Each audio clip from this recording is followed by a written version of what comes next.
Bismillahirrahmanirrahim. Assalamualaikum warahmatullahi wabarakatuh. Alhamdulillahi rabbil alamin, wassalatu wassalamu ala asyrafil anbiya wal mursalin.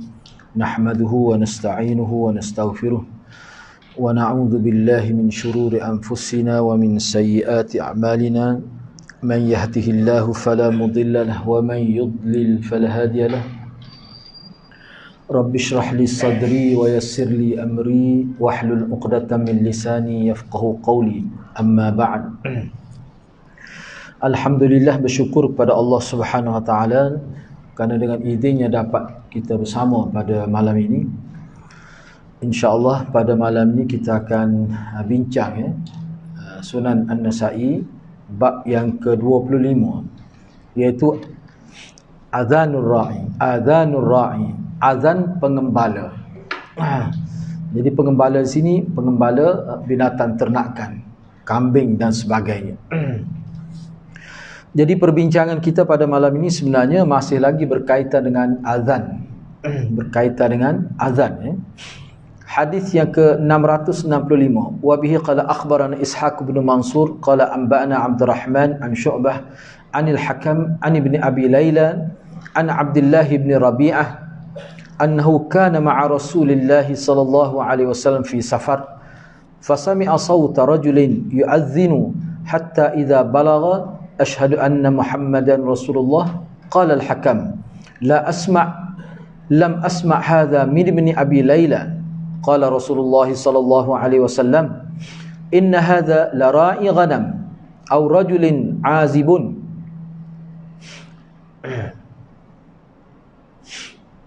أو رجل عازب silap tu.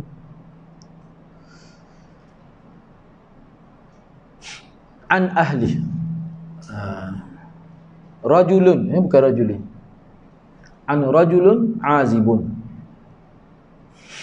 fahabat alwadi فإذا هو براء غنم وإذا هو بشاة ميتة قال أترون هذه حينة على أهلها قالوا نعم قال الدنيا أهون على الله من هذه على أهلها. Imam Nasa'i dengan sanad yang telah meriwayatkan hadis ini daripada Abdullah bin Rabi'ah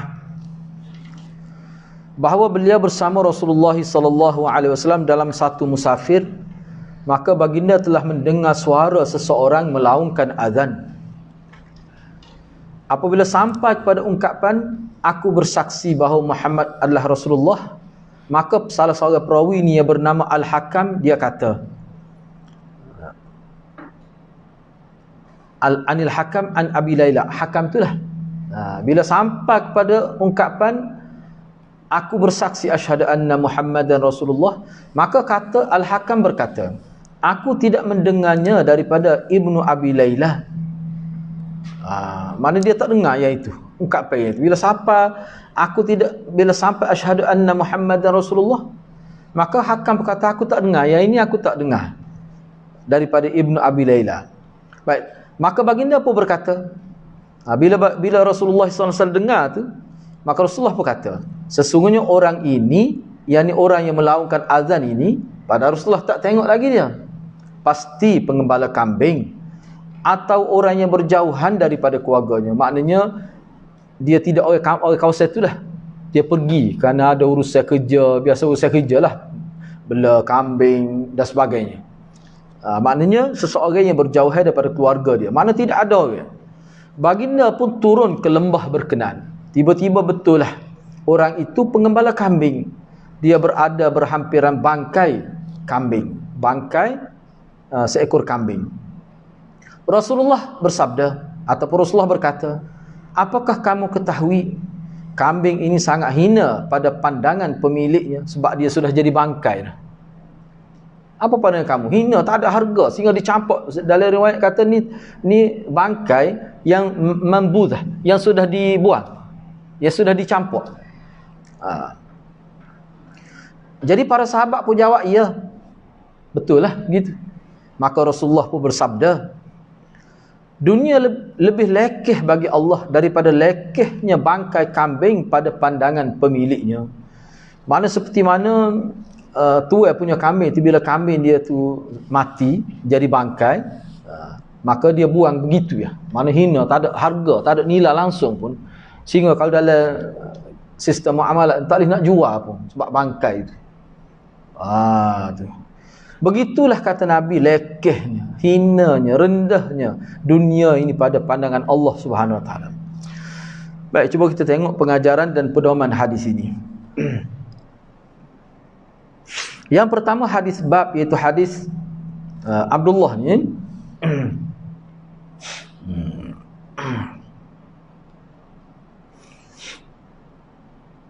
Sebab gini, saya tengok, saya cek, sebab tu saya ubah situ sini tak sempat nak ubah, tak apalah, sebab dia Abdullah bin Rubaiyah tu hak sebenar itu. Tu.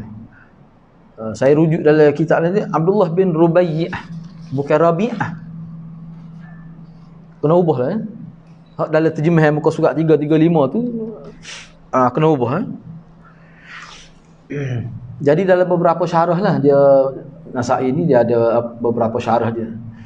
Hadis bab itu hadis Abdullah bin Rubaiyah adalah sahih. Ianya adalah antara hadis munfarid Imam An-Nasai. Sahih tetapi hadis ni hadis munfarid. Maknanya Imam Nasai saja keluar hadis ni. Dalam sanad ni lah, dengan sanad ni. Dengan sanad ini maksudnya. Tapi dia sahih. Sebab apa? Sebab perawinya semua sahih. Perawi yang thiqah lah. Perawi yang sahih yang diterima oleh ulama. Baik. Ini mungkin rasanya dalam pengajian Nasai kita pertama kali ni Abdullah bin Rubaiyah ni tak? Sebelum ni tak pernah dengar lagi. Sini saya buat biodata lah sikit. Biodata perawi Abdullah bin Rubaiyah bin Farqad As-Sulami Al-Kufi. Jadi ulama berselisih pendapat tentang status beliau. Adakah sahabat atau tabi'i? Dia ni antara tokoh perawi lah. Yang mana ulama khilaf, sahabat ke tidak dia? Tu.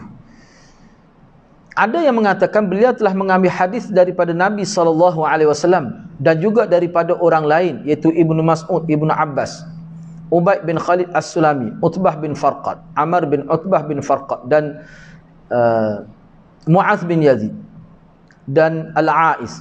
Antara tokoh yang mengambil hadis daripada beliau adalah Abdurrahman bin Abi Layla, Atha bin Sa'ib, Amr bin Maimun Al-Audi, Malik bin Al-Harith, Ali bin Al-Qamar dan Mansur bin Al-Mu'tamir.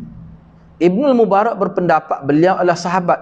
Namun mengikut Ibnu Hibban, beliau adalah tabi'i yang thiqah. Atau khilaf. Banyak lagi sebenarnya hak sebut pandang ulama, cuma saya tidak petik semuanya.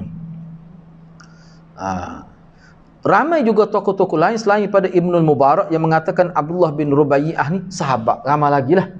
Ramai lagi yang kata begitu. Kalau dalam kitab-kitab baru ni, dia lebih cenderung mengatakan dia ni sahabat. Lebih sahabat. Sebab apa? Sebab tengok pada riwayat lain banyak dia ambil direct dengan Nabi SAW. Seperti mana hadis ni. Sebab tu Imam Nasai ni ada yang berpendapat begitu juga. Maknanya bagi Imam Nasai dan juga ramai lagi ulama lain, dia kata Abdullah bin Rubaiyah ni adalah sahabat. Biasanya sahabat yang biasanya kalau kita perhati dalam kitab lah, sahabat yang menjadi khilaf gini, dia tidak terkenal sangat lah. Dia tidak terkenal. Biasanya begitulah. Kalau hak terkenal, dia tak ada masalah tu. Ni pun kita hadis ke berapa dah ni? Sekali ni baru jumpa dia. Sekali ni baru. Tapi kukuk mana pun sahabat lah. Bagi kalau kita ambil pandangnya, tapi ramai sebenarnya kata dia ni sahabat. Baik. Jadi dalam biodata dia tu kalau kita tengok, maknanya beberapa orang juga sahabat tu dia ambil. Misal Ibnu Mas'ud, Ibnu Abbas, dia ambil hadis. Maknanya dia ni kalau tabi'i pun tabi'i mereka awal lah. Kalau kita terima sebagai tabi'i pun. Sehingga jadi khilaf dia ni sahabat ke tidak. Makna tarikh lahir dia tu kalau tengok maknanya kira-kiranya dekatlah dengan Nabi tu. Yang ketiga tu tersalah tu, yang ketiga sebenarnya kata-kata Al-Hakam dalam hadis ni. Kalau kita tengok kata-kata Al-Hakam dalam hadis ni, nombor 3 tu sebenarnya. Aku tidak mendengarnya daripada Ibnu Abi Layla. Apa maksud? Jadi bila Nabi pergi ke satu lembah tu, Nabi dengar ada seorang. Peliklah dia cerita latar belakang hadis ni. Macam maknanya dia best. Dia azal. Padahal tak ada orang pun dia seorang yang ada. Tiba-tiba dia azal. Gak Nabi ikut. Dari riwayat lain kata Nabi ikut kata-kata dia. Bila dia azal tu Nabi ikut. Nabi jawab lah. Tu. Begitu. Jadi bila sampai kepada asyhadu anna Muhammadan Rasulullah, maka perawi hadis ni, salah seorang perawi nama Al-Hakam, dia kata, hak ni, dia kata perkataan ni saya tak dengar. Sebab dalam syarah sebut, dia kata maknanya asyhadu an la ilaha illallah wa asyhadu anna Muhammadan Rasulullah. Tu habislah, siapa habislah. Tu maksud dia. Jadi dia kata dia tak dengar. Apa maksud? Baik, cuba kita tengok di sini lah. Ini dalam syarah disebutlah. Banyak juga syarah yang sebut begini. Kata-kata Hakam tu aku tidak mendengarnya daripada Ibnu Abi Layla, bermaksud beliau tidak mendengar secara langsung ungkapan berkenaan daripadanya, bahkan beliau mendengarnya melalui orang lain. Tu buatlah sekalimah tu. Bahkan beliau mendengarnya melalui orang lain. Jadi makna cuba bayangkan, mana telitinya. Dia tak dengar ni. Dia tak dengar daripada Ibnu Abi Layla, tapi dia masuk juga sini sebab dia dengar daripada orang lain sebut, daripada perawi lain yang juga meriwayatkan hadis yang sama. Siapa begitu sekali. Sebab tu kita tengok dalam hadis akan datang, kita acak kali kita akan jumpa ulama kata hadis ni, perkataan ni tidak mahfuz. Biasa kita akan jumpa. Mana dia boleh kena pasti perkataan ni sebenarnya adanya perkataan ni, satu perkataan adalah hadis ni di sini. Hadis ni sudah tidak mahfuz. Mana tidak mahfuz ni maknanya tidak kuat dah. Sebab dalam hadis lain dengan sanad yang kuat, ramai sebut kata tak ada misalnya kalimah. Kita akan jumpa akan datang. Setengah tu satu huruf je. Dhammi. Kayak cerita berkenaan Nabi pergi makan waktu kenduri tu kan. Hadis hak sebutnya perempuan isterinya telah mengajak Nabi makan. Nya tu bahasa Arab guna hak ya. Satu huruf ya. Mana kalau kita terima waktu kata ada hak, maknanya adalah perbuatan kenduri ketika berlaku kematian. Tapi kenapa dalam hadis lain yang lebih sahih tak ada tu? Jadi bila ulama buat, dia kata hak tak ada tu sebenarnya hak mahfuz, hak ada tu ghairu mahfuz. Jadi hak ghairu mahfuz, hak ada hu tu, imra'atuhu tu perempuannya, nya tu maknanya perempuan si mati, hak tu hadis tu lemah. Sebaliknya hadis hak kuat, imra'atun, seorang perempuan, tak berkait dengan si mati. Tu hadis yang mahfuz. Jadi maknanya bukan mudah tu nak tahu satu huruf saja tu. Mana kena buat perbandingan hadis banyak tu. Kena buat perbandingan hadis banyak tu, kau siapa begitu sekali baik. Yang ketiga, melalui hadis ini juga Imam An-Nasa'i membuat kesimpulan bahawa seseorang yang berada di kawasan terpencil atau kawasan yang tidak ada orang lain bersamanya, harus beliau melaungkan azan. Dari segi fiqh. Maknanya kalau kita semaya seorang pun, misalnya di rumah kita kebetulan tak ada orang, nak pergi tak boleh. Adalah sebab tak boleh pergi masjid tu kadang-kadang tu tak? Misalnya, jadi kita boleh azan. Tidak kuatlah untuk sekadar kita. Tapi sebenarnya, tak apalah kita tengok selepas ni tu ada kenyataan saya buat tu. Kenapa jadi adanya syariat tu? Apa hikmat dia? Padahal tak ada orang pun. Kalau dia panggil, orang tak dengar pun. Suara. Tapi kenapa dia ada syariat itu? Maknanya sunat lah. Dia ada buat. Selepas ni kita tengok. Walau bagaimanapun, maknanya dia menjadi satu syariat. Bolehlah kalau nak buat. Ada asal dia. Ini asal dia. Yang keempat, sunat mengikuti dengan mengulangi apa yang diucapkan oleh muazzin itu. Sunat. Tak buat pun tak apa, tapi rugilah. Misalnya muazzin kata Allahu Akbar, kita pun kata Allahu Akbar Allah. Kalau kita panggil jawab baik tu. Tu sunat. Kita bincang dah sebelum ni, ada dah perbincangnya. Yang kelima, kemampuan Nabi SAW menyebutkan bahawa muazzin berkenaan bersendirian semasa melakukan azan menunjukkan tanda kenabian. Begitu juga Nabi boleh sebut bahawa dia ni pengembala kambing. Itu tertinggal satu poin tu. Nabi sebut dia ni bersendirian, tak ada orang lain. Kemudian dia ni adalah pengembala kambing. Nabi boleh sebut gitu. Padahal Nabi tak tengok. Ini salah satu daripada a'lamun nubuwah, ulama kata. Bukan Nabi belajing apa rakyat tak ada tu. Sebab tu ulama kata ni bukan kata Nabi tahu perkara gaib, tidak. Tapi ni masuk a'lamun nubuwah, tanda-tanda, salah satu tanda daripada kenabian.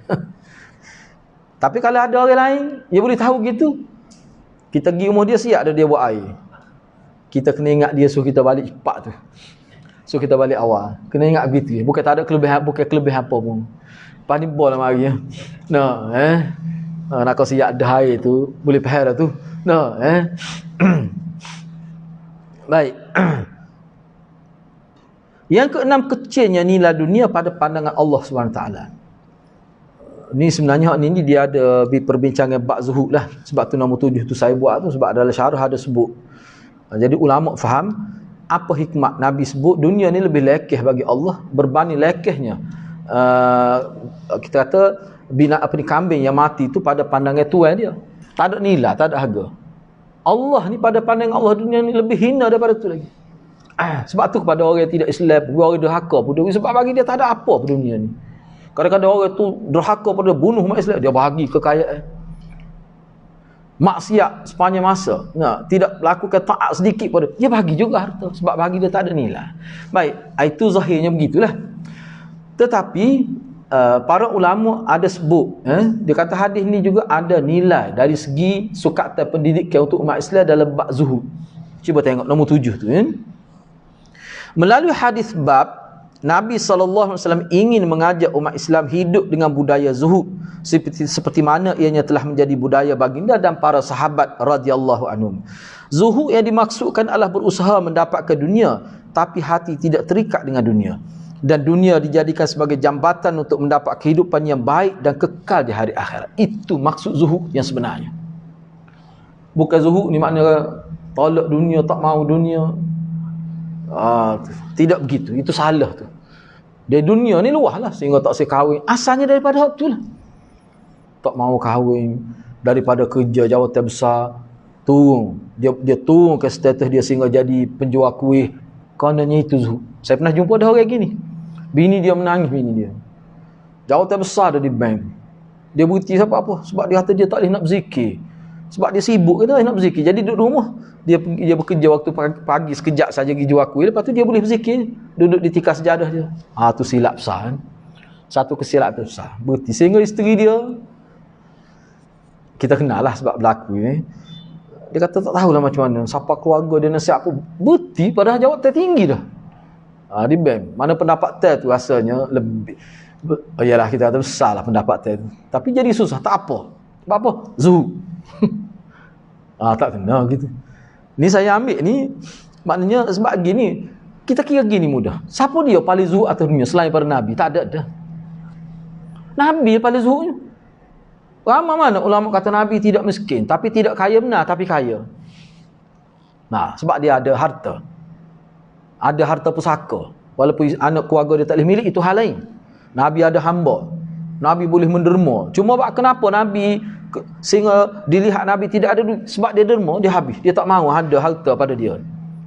Untuk dia, orang lain tak apa boleh simpan harta, tak masalah, tidak salah. Tapi dia sendiri cara begitu. Aisyah pun begitu.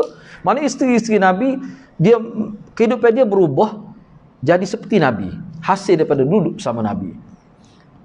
Sahabat Nabi, takkanlah kita kata Abdurrahman bin Auf tu tidak zuhud.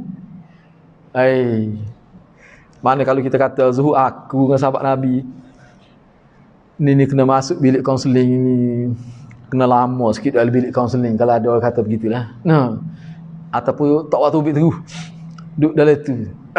Mana jahim tu sahabat lah paling zuhud. Lagu mana cara hidup sahabat? Hak miskin ada, hak miskin tak nafi kan? Mana hak kaya, tapi semua tu ahli syurga. Hak kita kena kajinya bagaimana mereka mengurus kekayaan mereka. Sebab tu saya sebut di sini berdasarkan pandangan ulama yang banyak, yang ramai lah. Sebab tu saya buat kesimpulan lah. Dalam kitab tu dia bincang panjang lagi. Ni. Maknanya kita bukan sekadar kita nak zuhud, kita nak membudayakan masyarakat biar jadi zuhud. Seperti mana Nabi berjaya merubah sahabat dia daripada kaya yang mana harta tu kalau tak tahu nak pergi ke mana, dia tahu nak menyalurkan harta ke mana. Nabi tidak pernah kata mu ni berapa jadi kaya gini. Nabi tak kata boleh kayanya. Sekat minggu ni sudah kaya. Boleh duduk negonya. Zikir. Tak. Saya normal tengok orang berzikir atas masjid suruh turun. Kalau tidak aku pekong anak batu. Kata berat lagu tu. Nak cuba buat sekarang ni. Nanti dia email yang pecah. Jadi kalau kita tengok di sini zuhud ni maknanya memang tepat lah. Jadi ulama faham tu daripada kehidupan sahabat. Jadi kita nak faham zuhud ni kena tengoklah kedudukan Nabi. Tak ada apa lebih zuhud pada Nabi. Nabi paling zuhud. Berapa bini Nabi? Atau zuhud tu? Pelupuk kita tak zuhud lah mana? Mengaku apa? Ada dalam internet dia sebut gitulah. Kata anak murid dia tanya, ustaznya lagu mana? Dia kata ustaz ni tak apalah ustaz ni. Moga dia seorang je. Tapi kalau dia ngajar, hak tu kuat mana targhib. Targhib kuat mana tu. Dia nyedak anak murid dia kata tak boleh pakar ni tak amal.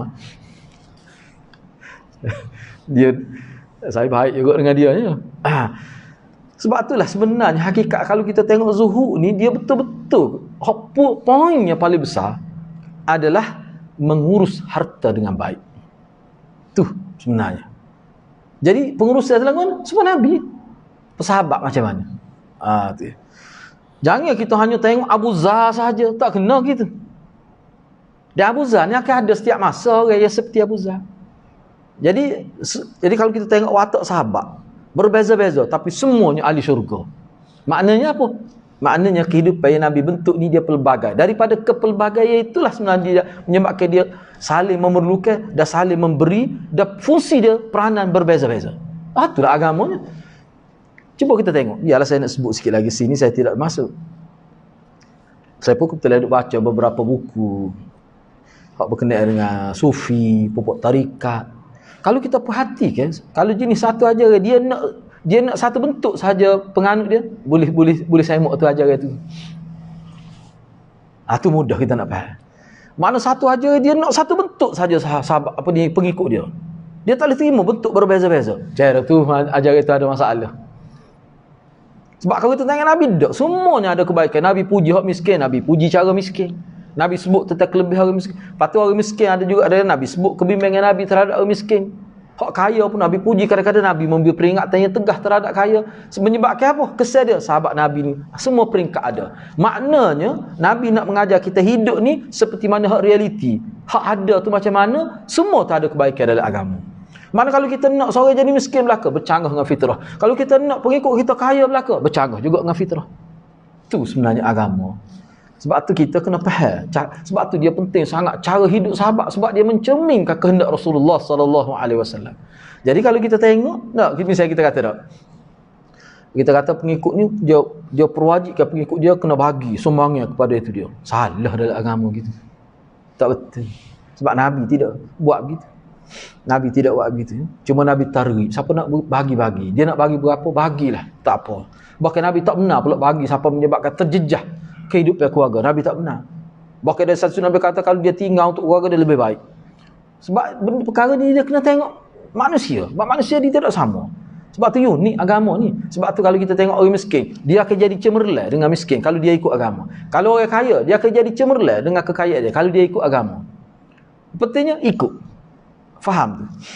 Tu sebenarnya. Jadi masalah zuhud ni sebenarnya bukan suatu dia gini bahaya. Sebab bahaya sebenarnya saya sebut, saya tekan bahaya. Sebab apa? Kalau kita silap bawa orang faham gitu agama, dia akan timbul fitnah pada agama. Bila nampak agama kan, nampak nikah ramah. Tak kena, tu cara bawa tu. Padahal nikah ramah dekat tempat itu masjid tak ada seorang habuk mana ada. Berapa kali lah. Jadi cara bawa tu lagu mana? Tu penting. Sebab tu saya lebih tekan kepada pembawa ke tu. Setiap kali saya sebutkan pembawa ke tu. Kalau ibadat, pembawa ke dia macam mana? Jadi kita nak tahu pembawa ke Nabi ni, kena tengok sejarah hidup sahabat. Sebab itulah ulama kata mempelajari sejarah hidup sahabat-sahabat ni memudahkan apa ni kita kata memberi kemantapan dalam pemahaman hadis-hadis Nabi. Memang betul semua. Kalau Imam Syafi'i enggak dia kata aku kalau tak faham hadis, aku kena tengok sahabat amal lagu mana hadis ni. Baru faham. Tu dia Imam Syafi'i kata. Bukan tengok tu aulia tu dak. Tengok sahabat.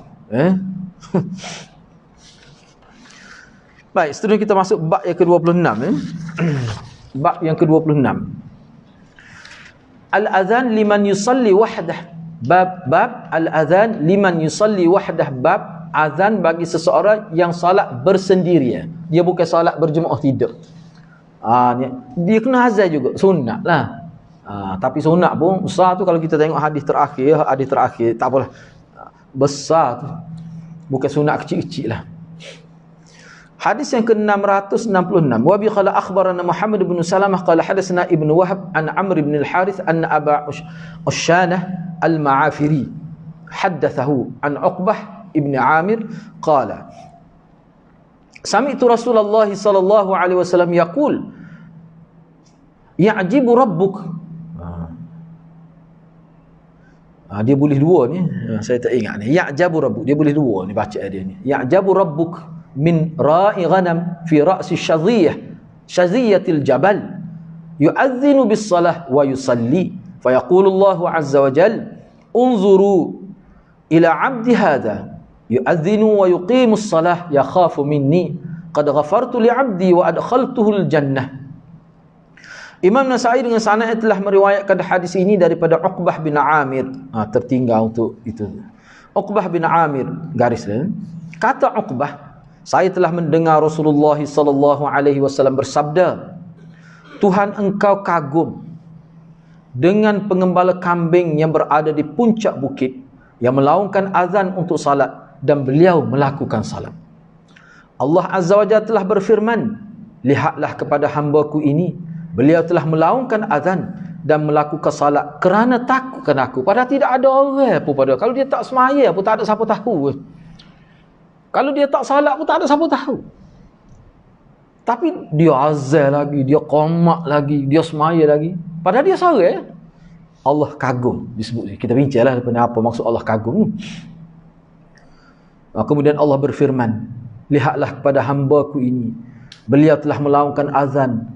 Termasuk ulama kata azan sini sekali dengan qamat dalam tafsir, dalam huraian hadis. Saya tidak sebut. Cuma terjemahannya berdasar pada zahirnya azan, tapi ulama kata dalam syarah-syarah hadis berkenaan hadis ni dia kata termasuk iqamat. Cuma disebut azan saja. Sebab tengok hadis-hadis lain. Dan melakukan solat kerana takut kepada aku. Sesungguhnya aku telah mengampunkan dosa-dosanya dan aku memasukkannya ke dalam syurga. Satu perbuatan. Sebab itulah ulama kata kita ni sebenarnya tidak tahu dalam banyak-banyak amalan baik kita hak manakah yang mendapat perhatian besar Allah Subhanahu taala. Sehingga menjadi sebab utama kita nak masuk, kita tak tahu. Sebab tu kita buatlah setakat kita boleh buat. Hak terhidar di hadapan kita, kita jumpa sesuatu yang kita boleh buat hak baik, kita buat. Kecil ke besar, setakat boleh buat lah. Sebab kita tak tahu hak mana. Sebab ni kita tengok ni, bagi saya lah, kita tengok, nampak tak besar mana ni. Nah, apakah azan? Sebab kalau depan orang takut keadaan azan ni, kalau tak biasa tu main-main. Kau ingat molek-molek jadi tak ingat. Main tak biasa kan? Nah. Tu. Tapi kalau tidak depan orang ni, Allah yang tengok. Tak bukan semua orang berasa gitu. Tapi hak ni nak ayatnya dia berasa tu. Maknanya duduk seorang pun buat juga ibadat. Padahal kalau tak maya, kalau buat lebih-lebih kurang, maya gitu, tak baca, lepas Fatihah sujud, rokok lalu pun tak apa. Cepat pun tak apa. Tengok, berkambing ni ada. Tapi tak. Hadis ni sebenarnya menggambarkan seorang ni walaupun dia berada bersendirian di tempat terpencil, di puncak bukit, dia amalkan ibadat ni sehingga azan, qamat, patus maya, seolah dia duduk depan khalayak. Jaga sungguh tu bukan main-main tu.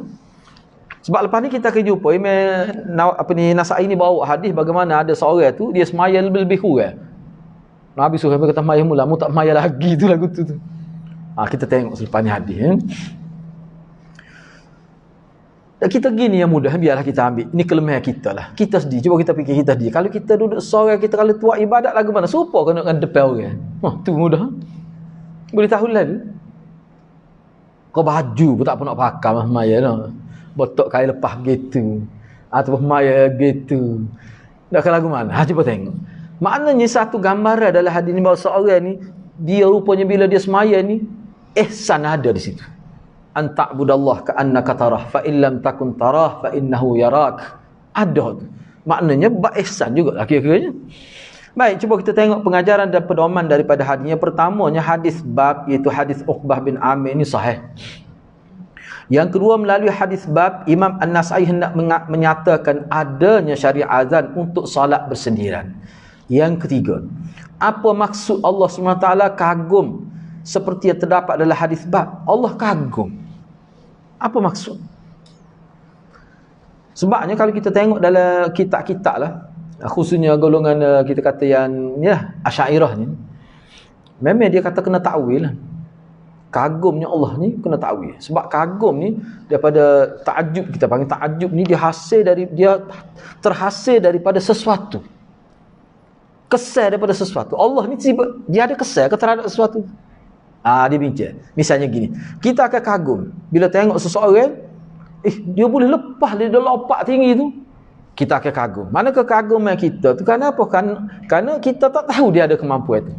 Makna bertitik tolak daripada orang biasa pun tak boleh buat. Maknanya luar biasa ni, ataupun dia tu lembek, kita kata kaki dia tiba-tiba boleh buat. Makna sebelum ni kita tidak tahu dia boleh ada kemampuan tu. Bahkan mungkin kita sangka dia ni lemah, tiba-tiba boleh. Lahirlah sifat kagum tu. Apakah begitu Allah? Sedangkan Allah ni tidak tersembunyi maklumat. Mana sebelum kawan tu jadi hebat sehingga dikagumi, sebelum tu Allah tahu dah. Jadi makna tak kenalah dengan perkataan kagum dinisbah kepada Allah. Itu perbahasan ulama. Sebab ulama dia bincang kagum ni dalam bahasa Arab apa makna? Seseorang boleh dikata sehingga kita guna kagum tu bagaimana? Perkataan boleh digunakan. Dia sebut dulu kagum ni dia sebenarnya dia ada huraian tu. Saya baca bawah lah ni. Seperti yang saya sebut tadi, sebab Imam Nawawi antara yang buat komentar. Baik, bagi Imam An-Nawawi, ianya bermaksud redha. Imam Nawawi takwil di sini. Imam Nawawi takwil. Kita bukan nak kritik Imam Nawawi, ulama lain lah kritik dia, biar kita tahu. Sahabat Imam Nawawi pun biasa ya perbincangan ulama. Imam Nawawi kata kagum yang dimaksud dalam hadis bermakna redha Allah. Allah redha. Dan orang yang diredainya akan diberikan ganjaran pahala. Mustahil, kata Imam Nawawi, secara zahir timbul kagum atau ta'ajub dari pihak Allah Subhanahu Wa Taala. Sebab apa? Justrunya perasaan ta'ajub ni biasanya lahir daripada seseorang yang tidak tahu sebab sesuatu itu berlaku. Tiba-tiba ia berlaku. Ni mengikut bahasa. Bagi Allah Subhanahu Wa Taala tidak ada sebab yang terselindung daripada pengetahuan dia. Kita kagum dengan itu. Sebab apa? Dia boleh ingat dengan baik. Ingat terluar biasa. Dia sekali dia ambil sabak tu sebelah muka surat. Nengung kita. Musim PKP nya kacang dia tak siapa. Ada sekali tu 17 muka surat dia ambil. Sekali baca ingat di kepala. Dia ngapal lagu mana tak tahu budak ni. Khatam Quran pun. Nengung kita dengar dia baca. 17 muka surat dia baca. Setiap hari dia boleh ambil paling kurang 10 muka surat. Kekagum kita. Sebab apa kita kagum? Sebab kita tahunya jarang orang gitu. Jadi dia ni tidak ada apa gitu sebenarnya. Bila suruh apa Quran baru tahu rupanya ingat. Kuat ingatan anak aku. Mak dia berkejut. Mak dia kata tak tahu. Tu jadi kagum daripada tak tahu. Daripada tak tahu. Jadi kalau kita nak guna kalimah kagum daripada Allah, mesti dia mari daripada latar itulah. Lepas tu munasabah ke? Lepas tu dia kata muhal, mustahil. Maka kena takwil. Takwil kagum tu dengan arti redha Allah. Tak apalah. Itu satu pandangan. Antaranya Imam Nawawi pandangan gitu. Bagi sesetengah ulama. Sebab saya sebut ni tujuan nak suruh kita terima ni semua ni ulama kita belaka ni. Bukan puak lain. Bagi sesetengah ulama, mereka berpendapat kita boleh guna pakai zahir hadis ini, iaitu ada berlaku kagum kepada Allah dan ianya tidak perlu ditakwil kepada makna lain. Bahkan kita terima pakai maksudnya yang layak bagi Allah Subhanahu Wa Taala.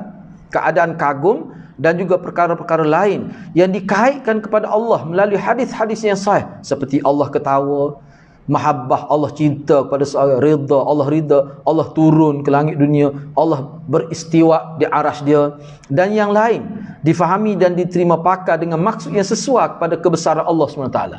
Ni bagi ulama yang kata kita nak takwil tu, betul ke Allah maksud gitu? Mana awak yakin kalau kita takwil gitu, itu yang Allah nak. Allah nak satu, dia kata lebih baik tidak takwil. Serah pada Allah lah. Tu ada juga ulama kata begitu. Tidak mesti apabila kita terima secara zahir apa yang disebut dalam hadis sahih berkaitan dengan Allah yang secara kebetulan makna zahirnya dipakai juga kepada makhluk, maka itu dikira sebagai musyabbihat dan mujassimah. Tak boleh kita nak kata begitu. Orang ni terima Tuhan ada tangan. Sebab Tuhan sebut begitu. Hamba tak berani nak takwil. Kita kata awak ni musyabbihah, awak ni mujassimah. Tak boleh nak kata gitu. Mudah-mudah nak tuduh orang begitu. Sebab bila kata dia musyabbihah, mujassimah ni maknanya terkeluar daripada ahli sunnah tu, bukan main-main kata-kata tu. Kena berhati-hati. Selagi kita memahami Allah SWT dalam konteks ayat 11 surah Asy-Syura, tinggal tu salah tulis bukan As-Surah tu, Asy-Syura, laisa kamitsli syai'. Ayat tu panjang lagi, saya ambil yang ni saja. Kalau kita bercakap, kita kata Tuhan ketawa, Tuhan ada kaki, mungkin dah sebut ada kaki, tapi kita tak akan kata Tuhan ada lutut, paha ke, kita tak kata. Kalau kata tu memang rosak akidah, sebab tak ada nas sebut gitu. Tapi kita kata tu sebab dalam nas sebut gitu. Tak ada terbayar pun di mina kita supaya kaki mak kita ke, tak ada. Kalau kita masih lagi teguh dengan kefahaman yang baik terhadap ayat 11 surah Asy-Syura, laisa kamitsli, Allah ni tidak relatif sifat dia, Allah ni tidak ada sedikit pun sama dengan makhluk, maka ianya tidak menyalahi akidah Islam yang sebenar. Gitu. Jadi jangan kita tuduh mudah-mudah lah orang, bahaya. Boleh jadi perbalan, macam-macam lah boleh timbul kan. Yang keempat, cuba tengok. Apa faedah azan dalam keadaan tidak ada orang yang mendengar dan ianya dilakukan di kawasan terpencil, di puncak bukit, tak ada orang? Apa faedah? Kalau ada orang tanya begitulah. Para ulama memperjelaskan bahawa azan dalam situasi ini ada faedah dan kebaikan. Misalnya disaksikan oleh setiap tumbuhan yang hidup dan yang kering akan mendapat keampunan sejauh suaranya pergi.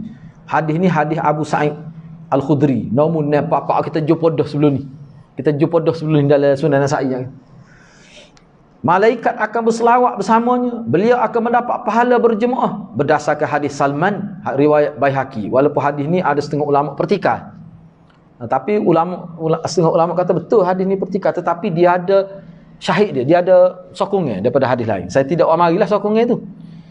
Misal cuba tengok contoh hadis. La yakunu rajulun bi ardin qiyyin fayatawadda in wajada ma'a wa illa yatayammam fayunadi bis salah thumma yuqimuha illa amma man junudullah azza wa jal ma la yara tarafahu aw tarafah. Apa maksudnya? Seseorang yang berada di kawasan puncak yang terpencil, puncak, kita kata di puncak bukit, tak ada orang, ataupun dalam gua ke, tak kira lah, ataupun puncak bangunan, tak ada orang pun. Kalau dia azan, orang tak dengar, orang tak pergi pun, tapi dia azan juga. Itu maksud dia nya.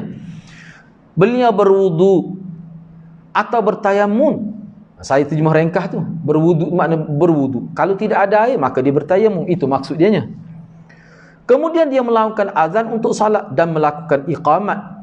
Pasti yang akan menjadi makmumnya adalah tentera-tentera Allah Azza wa Jal yang tidak dapat dilihat oleh kedua matanya atau matanya. Sebab saya terjemah kedua-dua gitu, sebab perawi dia syak.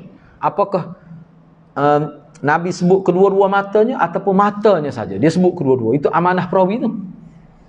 Makna sama ya, tapi bahasa dia ni.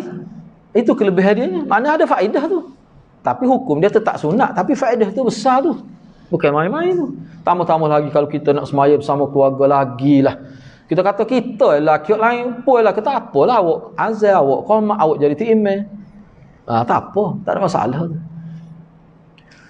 Yang kelima, menyabitkan sifat ta'ajub pada Allah SWT dengan yang layak baginya. Ta'ajub sana. Tak bolehlah kita nak kiyah ke ta'ajub kita dengan ta'ajub Allah tu sama seperti mana kita tidak boleh kiyah mendengar kita dengan mendengar Allah. Mendengar Allah ni tidak guna telinga seperti kita. Lepas tu lagu mana? Wallahu a'lam. Allah Maha tahu tentang dia. Kita tak tahu. Sekarang tu cukup lah. Nak panggil musyabbihah kau gitu. Nak panggil mujassimah berat kalau lagu tu. Mana sabit ta'ajub? Kukuk mana pun ulama-ulama kita Mr. Imam Nawawi dia kata dia takwil dengan redha. Sebenarnya hak ni kita boleh terima juga. Maknanya alir lah, alir. Tidak kata salah gitu. Ramahlah salah kalau gitu. Cuma Anas dia setakat ni kita baca kita lebih sedap tak takwil. Kita lebih sedap begitu. Pakai gitu. Tapi ada juga tempat kena takwil. Tapi hak ni hak tempat hak takwil ni maknanya orang kata takwil pun dalam bab zat tu. Kita kata apa ni, kita kata hadis mutasyabihat ni hak berkait dengan Allah, berkait dengan zat Allah, berkait dengan sifat Allah. Tapi kalau berkait dengan tidak berkait dengan Allah, tepat kena takwil. Misalnya dah Man kana fi hadhihi a'ma wa huwa fil akhirati a'ma. Sesiapa yang buta atasnya di akhirat dia lebih buta lagi. Oh berat kalau tak tahu tu. Nyanyolah kau orang buta. Ulama buta selama mana? Sahabat Nabi buta selama mana? Pada hari akhirat jadi lebih buta lagi. Tak si takwil. Kena takwil macam mana? Buta situ bukan buta mata. Buta mata hati. Maknanya orang yang buta kalau masuk surga jadi celek. Kalau tidak celek, tak ada lah nikmat syurga. Tu kena takwil tu.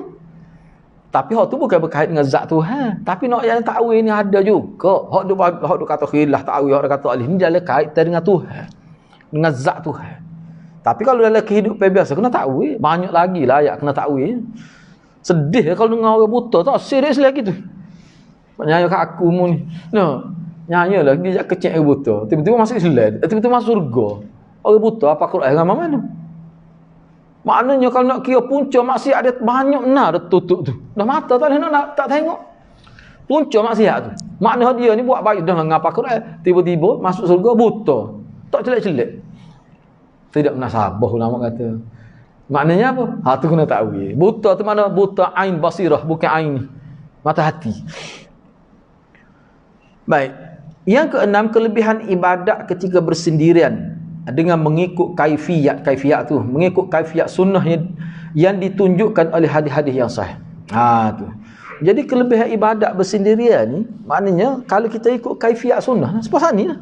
Hak hadis hak selepas ni, bab selepas ni. Terang lagi hak ni kita akan bincang. Tak apa kita baca bab yang ke-27 ni ni lebih nyata lagi. Kita apalah cuba kita tengok. Seterusnya bab yang ke-27. Iqamat bagi sesiapa yang apa ni dia semaya seorang, bukan bersendirian. Dia tu ramal di sekitar dia tapi dia semaya seorang. Lain ni tajuk ni. Hak tadi dia tak ada orang bersendirian dia. Di puncak bukit. Hak ni dak katalah dia mari dia semaya situ. Kita ni ramal ada. Lagu mana pula? Tak ada juga kau azal, kau mak kau lagu mana ataupun macam mana. Itu maksud dia nya. Hadis 967. Wa bi qala akhbarana Ali ibn Hujr qala anba'ana Isma'il qala hadatsana Yahya ibn Ali ibn Yahya ibn Khallad ibn Rafi' Az-Zuraqi an abih an jaddih an Rifa'ah ibn Rafi' anna Rasulullah sallallahu alaihi wasallam baina huwa jalisun fi saff as-salah al-hadis. Begitu saja. Tak mari hadis. Ada juga versi Bukhari ni. Dia begitu. Baik, cuba kita tengok. Saya ambil daripada awal ni. Jadi telah meriwayat kata Imam Nasa'i telah meriwayatkan kepada kami oleh Ali bin Hujr seterusnya lah sampai kepada Yahya bin Ali bin Yahya bin Khallad bin Rafi' Az-Zaraqi. Beliau telah meriwayatkan hadis daripada ayah dia. Ayah dia siapa dia? Ali. Jadi ayah dia ambil daripada datuk dia. Siapa datuk dia? Yahya bin Khalid tu. Tu. Dia ambil hadis ni daripada Rifa'ah bin Rafi'. Tinggal tu. Rifa'ah bin Rafi'. Tinggal bin Rafi' tu. Letak bin Rafi' tertinggal. Saya sebut tu bukan apa, takut tak tahu pula mana ayah dia. Tak ada sebut sini. Hak mana datuk dia ni tak ada sebut ni. Dok tu lah ayah dia Ali, tu lah ayah dia ni. Hak perawi sininya Yahya, dia ambil dengan ayah dia siapa? Ali. Patut tok dia pula. Dan daripada datuknya, maknanya datuk dia juga perawi hadis ni. Datuk dia nama Yahya bin Khallad tu. Selepas itulah baru ambil daripada Rifa'ah bin Rafi'. Jadi Rifa'ah ni sebut bahawa Rasulullah sallallahu alaihi wasallam ketika beliau dalam saf salat jika dibaca dengan tu. Kemudian al-hadis. Baik. Cuba tengok al-hadis. Saya buat teks Arab atau penting teks Arab. Al-hadis selepas titik dak tu al-hadis. Jadi al-hadis tu kita boleh baca al-hadisu pun boleh, al-hadisah pun boleh. Kalau kita baca al-hadisu dia kena terjemah begini. Tengok tu dah. Bahagian depan tu terjemah jadi lain. Kalau baca al-hadisu kena terjemah begini. Jika dibaca dengan rafa' kalimah al-hadisah tu kita baca al-hadisu. Jika dibaca dengan rafa' kalimah al-hadisu. Bubuh kepala biar jadi rafa'. Itu al-hadisah tu. Kalau kita baca dengan al-hadisu bukan hadisah, ia memberi makna hadis ini akan disebutkan dengan lengkap di tempat lain. Dan jika dibaca dengan al-hadisah, baca dengan nasab. Maka maksudnya bacalah hadis ini dengan selengkapnya. Jadi hak mana hak lengkapnya? Ni saya buat bawah ni. Nak suruh kita tahu hak mana hak lengkapnya. Sebab dia tak mari. Jadi dalam syarah ulama cari duk mana? Rupanya dalam Sunan Nasa'i ni akan datang dia sebut hak lengkap tu. Akan datanglah. Tapi saya mari lalu sebab kita tidak nak bincang penuh sini ni, nak terjemah saja. Lepas tu kita bincang abad dia akan datang. Baik. Panjang ni no. Panjang juga, bukan tidak panjang sangat ni. An Rifa'ah. Ambil situ lah. An Rifa'ah tu maknanya hadis tadi an jaddihi an Rifa'ah bin Rafi'. Situ. Boleh faham? Kena tengok tadi lah. Rifa'ah ni sahabat lah. Sahabat tu. Ni hak lengkap dia, ni hak lengkap dia. Dia suruh kita baca diri tadi, cari diri lah. Dia kata tu. Inilah hadis ni. Anna Rasulullah sallallahu alaihi wasallam bainahu wa jalisun fil masjid yawman qala Rifa'ah wa nahnu 'indah idh ja'a rajulun kalbadawi fasalla فأخف صلاته ثم انصرف فسلم على النبي صلى الله عليه وسلم فقال النبي صلى الله عليه وسلم وعليك فارجع فإنك لم تصلي فرجع فصلى ثم جاء. Boleh tulis kau bagi laju kat ledah je tu. Nampak kena selu lagi kalau nak tulis bagi lah. Apa penting terjemah tu saya pun tak ingat lagi ambil hak ni. Sebenarnya ada bagi pun dia dalam hotline. Biarlah saya baca. Lepas tu nak mula bagi kita semula nanti siapa bab dia. Tapi nampak lagi hadis 1000 lebih. 1000 lebih pun ni nenek 7. Dia 1000 lebih sikit dia jumpa pula hadis. Lengkap lah. Tu baris molek tu.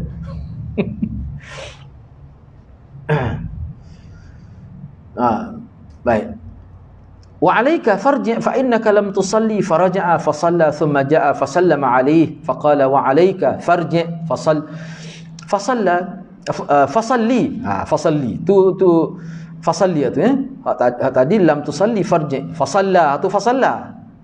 Beza tu kalau shalla ni kalau ngaji Arab takut ada pun kita ngajar hak shalla tu fi'il madhi ma'ruf mufrad muzakkar ghaib. Salli itu fi'il amar untuk mufrad muzakkar mukhatab. Gitu ya. Ini lagi bahasa Arab dia boleh tahu lah tu. Kalau nak itu lagi lah belajar kata mana fa'il dia. Dia kata shalla ni fa'il madhi ma'ruf mufrad muzakkar ghaib. Fa'iluhu dhamirum mustatirun fi taqdiru huwa ya'udu ala tu tadi tu. Dia gitulah. Tu. Dia takdir gitu. Baik. Summa ja'a fa sallama alaihi fa qala wa 'alaika farji' fa salli. Fa innaka lam tusalli fa fa'ala dhalika marratayn aw thalathan. Kullu dhalika ya'ti kullu dhalika ya'ti an-nabiy sallallahu alaihi wasallam fa yusallimu 'ala an-nabiy sallallahu alaihi wasallam fa yaqulu an-nabiy sallallahu alaihi wasallam wa 'alaika farji' fa innaka lam tusalli fa'atha an-nas wa kabura dhalika 'alaihim wa kabura kabura maqtan inda Allah dulu fa'adha wa kabura dhalika 'alaihim an yakuna man akhaffa fi salati lam yusalli faqala ar-rajulu fi akhir dhalik فقال الرجل في آخر ذلك فأرني أو علمني فإنما أنا بشر أصيب وأخطأ فقال للرجل إذا قمت إلى الصلاة فتوضأ كما أمرك الله ثم تشهد فأقم ثم كبر فإن كان معك قرآن فاقرأ به وإلا فاحمد الله وكبره وهلله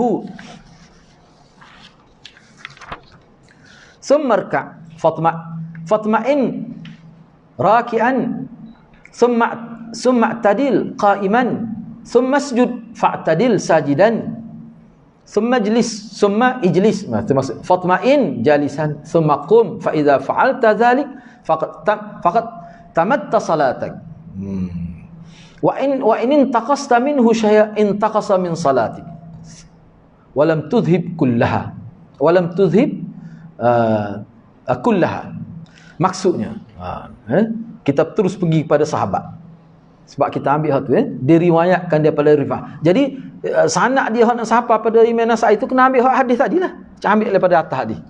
Lepas tu sambung sini, sambung daripada sahabat, diriwayatkan daripada Rifa'ah bin Rafi' bahawa pada suatu hari Ni saya terjemah ni, dia terjemahan ni sebenarnya terjemahan kira-kira sebab dia setengah-setengah tu bahasa ringkas. Nak faham tu kena huraikan kata. Ni saya terjemah berdasar kepada syarah hadis ni, makna selapis pun. Sebab Nabi sebut gitu. Kalau nak faham molek dia kena dalam huraikan kata. Diriwayatkan daripada Rifa'ah bin Rafi' bahawa suatu hari ketika Rasulullah SAW duduk di masjid, kata Rifa'ah, kami ada bersama dia masa tu. Kami ada bersama dia. Rifa'ah sebut. Nak suruh meyakinkan orang. Masa tu kami ada. Padahal dia ayat dah pada suatu hari ketika Rasulullah berada di masjid. Kata Rifa'ah, kami ada bersama dia. Nak jelas lagi. Jangan mu kata aku tak ada lah, aku ada. Bukan dia seorang, kami. Tiba-tiba datang seorang lelaki. Nampaknya seperti orang Badui. Nampak gaya dia tu. Kan orang kapun kita boleh tahu, boleh agak ni orang cucu teri ni. Nah. Orang nama kecil hati pula cucu teri nah. Ni orang kawasan ni. Nah. Beliau telah melakukan solat dengan bermudah-mudah. Depan Nabi dia buat bermudah-mudah gitu. Mana tak jaga sifat solat tu. Selepas dia semaya tu beliau pun memberi salam kepada Nabi. Dia pergi kat Nabi, dia beri salam kepada Nabi. Maka baginda sallallahu alaihi wasallam kata pada dia, ulangi semula salat engkau. Engkau tidak salat dengan betul. Mayah mula. Nabi kata dia. Hai kita kata sekali kita tengok kasar molek Nabi. Berapa kali tu? 3 kali. Lalu lelaki itu mengulanginya.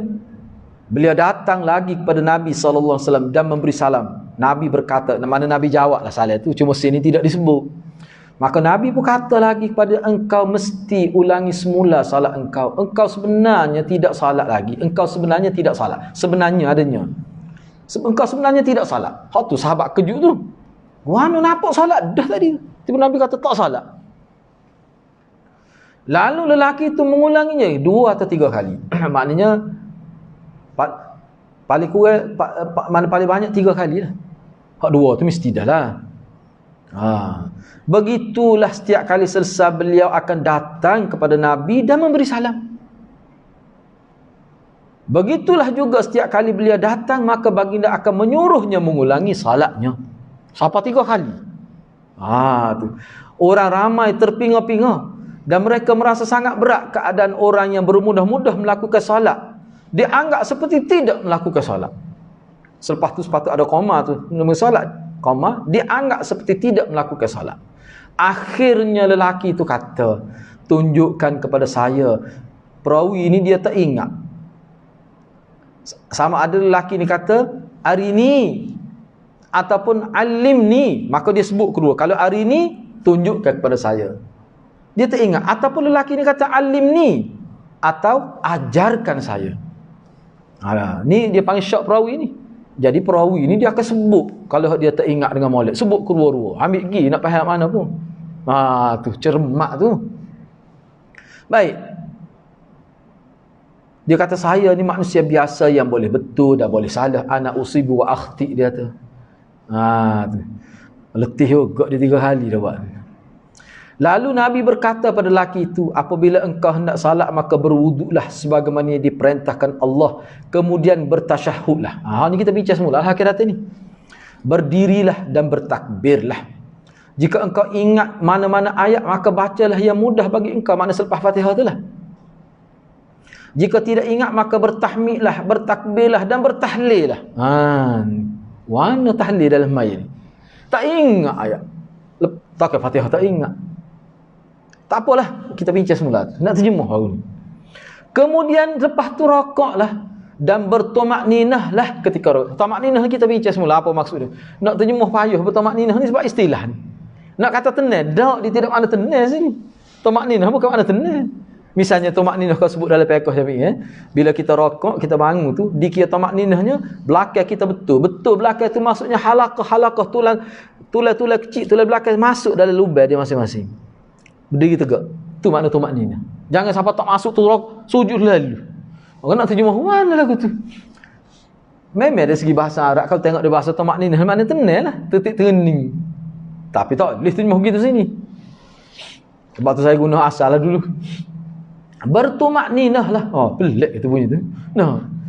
Bertumakninah lah ketika rokok. Beriktidalah dengan betul. kemudian sujudlah dengan betul, kemudian duduklah dengan betul, kemudian bangunlah. Habis rakaat. Habis rakaat tu.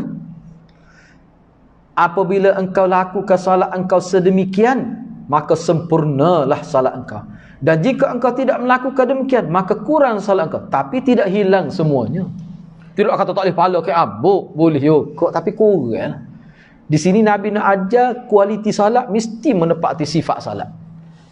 Lepas tu kita bincang minggu depan insya-Allah. Sebab sini panjang juga di perbincangan ini. Sebenarnya perbincangan, kalau nak kiranya perbincangan hak ni akan datang dalam tempat lain lah. Tapi oleh kerana dia tak sebut hadis, kita sebut lalu kita bincang selalu lah. Gitulah. Jadi saya setakat itulah dulu insya-Allah. Kita sambung perbincangan hadis ini. Hadis yang ke-667 pada minggu hadapan insya-Allah. Saya setakat itulah dulu. Aku qouli hadza wa astaghfirullahal azim li wa lakum. Wassalamualaikum warahmatullahi wabarakatuh.